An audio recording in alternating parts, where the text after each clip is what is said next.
Good day, folks. This is Greg Judy at Green Pastures Farm. Today we just moved the animals off of here. We had 300 cows on this 60 back here for about 10 days. And so we had about 6 inches of snow on it. We would give them a strip of the snow with the winter stockpile underneath it. They'd eat the stockpile. And then right behind them, after they cleaned up the stockpile, we would try and get some hay unrolled on that area. And it was kind of split in two. Over by that tree, it came all the way across to there. So we had a front portion and we had a back portion. And this is the front portion. And you can see, you know, if you put a dollar bill on top of every manure path, that's about how many nutrients are in there. I would say at the price of fertilizer today, it might be a $2 bill. Because I cannot believe the price of fertilizer, how people are staying in business. If you're having to put down chemical fertilizer as a cowman to grow grass, you need to change your ways, or you're going to get taken out of the business. And a lot of people have been taken out of the business. Talked to an agricultural lender. He'd been in the business for 47 years. Loaning livestock people, anybody that has ag, loaning them what they call a, basically it's an operating loan. They get an operating loan at the beginning of the year, and that, you know, covers them for their fuel, for the tractor, the fertilizer, the hay, the equipment, the breakdowns, you name it, it covers all that stuff. And then when you sell your calf crop in the fall, you hope there's enough left over to selling your calf crop, you can pay your operating loan off and have a little bit left for you. That's kind of has not been happening. So anyway, this agriculture guy, 47 years he's been lending money. And he said this is the first time in history that he's had so many livestock guys come in and hand him, they paid off their note, and they said, we're not coming back. They'd already sold the cows and leased out their farm to somebody to plant row crop on. Done. Tired of working hard and not making any money. And that's because they've been fed a bill of lies. A big bill of lies. Folks, you can't set up a grazing operation and buy all this stuff for your cattle or sheep or goats or whatever, any ruminant. You can't go out and buy all this stuff at the end of the year and expect to make a profit. It's just not going to happen. It's just not. And you all know the definition of insanity. Do the same thing every year and expect a different result. Well, that's what they did. Oh, next year's going to be better. There'll be better cattle prices. We're going to get more rain, whatever. No, you're doing stupid things. Like putting down a lot of chemical fertilizer all over your farm. Owning all that equipment to put up all that hay. There's people that put up hay. That's what they do. Buy it. Don't be putting it up. All that ground you're putting hay up on, you could be grazing that. With a cow tongue that doesn't take any fossil fuel to harvest. That's what this is. This is all stockpiled. Since first week of September, we grazed it, and then we came in and put a little hay down, let the snow melt. Look at that. Folks, I haven't seen water run for 2 years. 2 years. We've been in a drought, and I haven't seen anything like this. We didn't get any snow last winter and no rain. This year, it's looking a little bit more optimistic about the moisture. Granted, it's running off because the ground's froze, but you know what? That's filling up our ponds, and we need some runoff to fill up our ponds. And we got ponds that are desperately low. You know, you go 2 weeks, 2 years without any moisture, and the sun beating down on that water, you're going to lose more to evaporation than your livestock.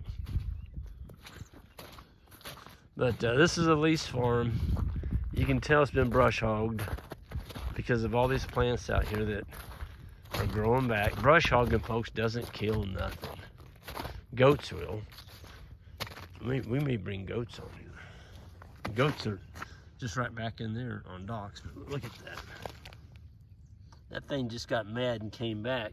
And it came back on 1, 2, 3, 4, 5, 6. There's 6 of them now. There was just 1. That's a thorn tree, by the way. So brush hogging doesn't do any good.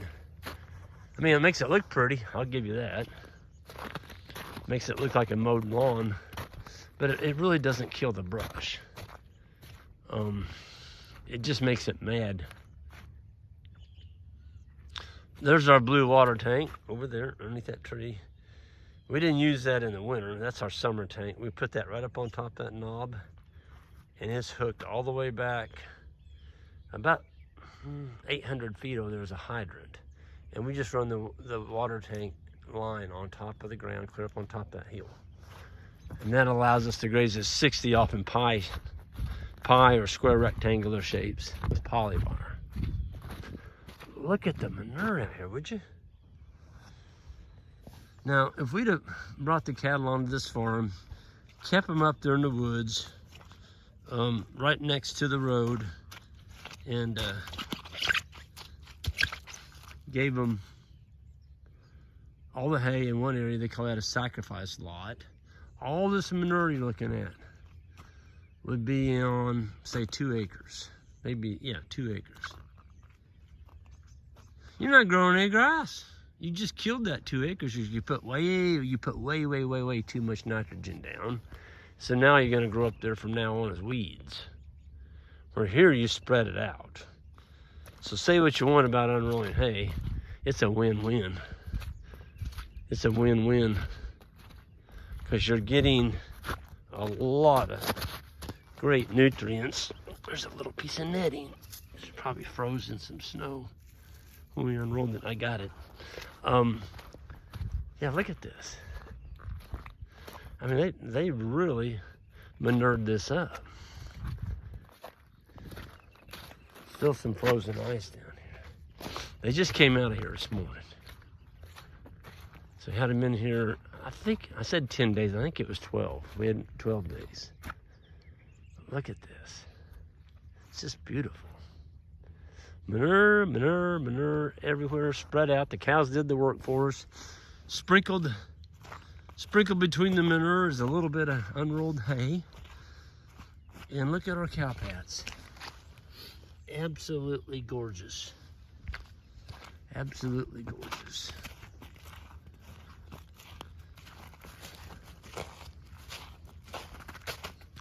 So I guess I scratched my head.